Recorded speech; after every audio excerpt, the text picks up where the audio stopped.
ஒரு தவளையும் தேளும் ஒரு ஆற்று கிடக்கிறதுக்காக அந்த ஆற்று ஓரமாக கரையில் நின்றுட்டு இருந்துச்சுங்க. இந்த தவளைக்கு நீந்த தெரியும், தேளுக்கு நீந்த தெரியாது.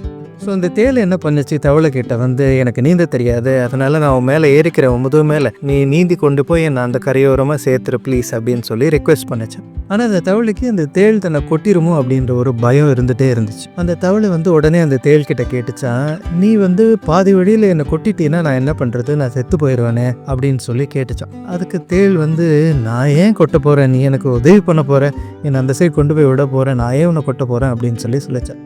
சரி, நமக்குள்ளே ஒரு அண்டர்ஸ்டாண்டிங் வந்துட்டோம் அப்படின்னு சொல்லி அந்த தவளை வந்து தேளை முதுகு மேலே வச்சுட்டு நீந்தி போயிட்டே இருந்துச்சான். அப்போ அந்த கரை கிட்ட வரும்போது இந்த தேள் வந்து அந்த தவளையை ஒரு 3-4 தடவை நல்லா கொட்டி விட்டுருச்சான். அந்த விஷம் பரவி ஒரு மயக்கத்தில் இருந்தப்போ அந்த தவளை கேட்டுச்சான், நான் உன் உயிரை காப்பாற்றினேன், உனக்காக இவ்வளோ பெரிய உதவி பண்ணேன், நான் உன்னை வந்து இந்த கரையில் தான் அந்த கரைக்கு கொண்டு வந்தேன், நீ வந்து என்னை எதுவும் செய்ய மாட்டேன்னு சொல்கிறத நம்பி நான் உனக்கு உதவி பண்ணேன், ஆனாலும் ஏன் என்னை கொட்டினேன் அப்படின்னு சொல்லி கேட்டுச்சான். அதுக்கு தேள் சொன்ன பதில் என்னன்னா, ஐ எம் அ ஸ்கார்பியன், நான் ஒரு தேள், என்னோட குணம் கொட்டுறது, நீ என்னை நம்பியிருக்க கூடாது, அது உன்னோட மிஸ்டேக் அப்படின்னு சொல்லிட்டு அது பாட்டுட்டு கிளம்பி போயிருச்சான். உதவி பண்ண அந்த தவளையோ அந்த கரையோரமே செத்து மடிச்சுதான். நான் உங்ககிட்ட ஒரே ஒரு கேள்வி தாங்க கேட்க போகிறேன். இன்னும் எத்தனை நாளைக்கு உங்களை ஏமாத்துறவங்களுக்கும், உங்களுக்கு துரோகம் செய்கிறவங்களுக்கும், உங்கள் முதுகில் குத்துறவங்களுக்கும், உங்களை இழிவாக நடத்துகிறவங்களுக்கும் உங்கள் முதுகுலையோ உங்கள் வாழ்க்கையிலையோ உங்கள் மைண்ட்லேயும் இடம் கொடுத்துக்கிட்டே இருக்க போகிறீங்க?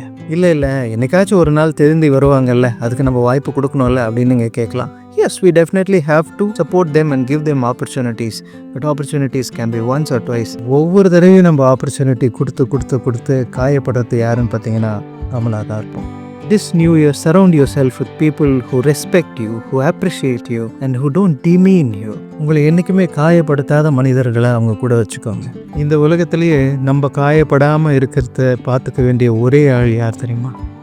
நாம தான். நம்மளுடைய அன்பையும் பாசத்தையும் மதிக்காதவங்களையும் மேனிப்புலேட் பண்ணுறவங்களையும் நம்மளோட லைஃப்குள்ளே கொண்டு வராமல் இருக்கிறது தான் இந்த வருஷம் உங்களுக்கே நீங்கள் பண்ணுற ஒரு பெரிய உதவி. தலைவர் சொல்கிற மாதிரி, நல்லவனா இரு, ரொம்ப நல்லவனா இருக்காது.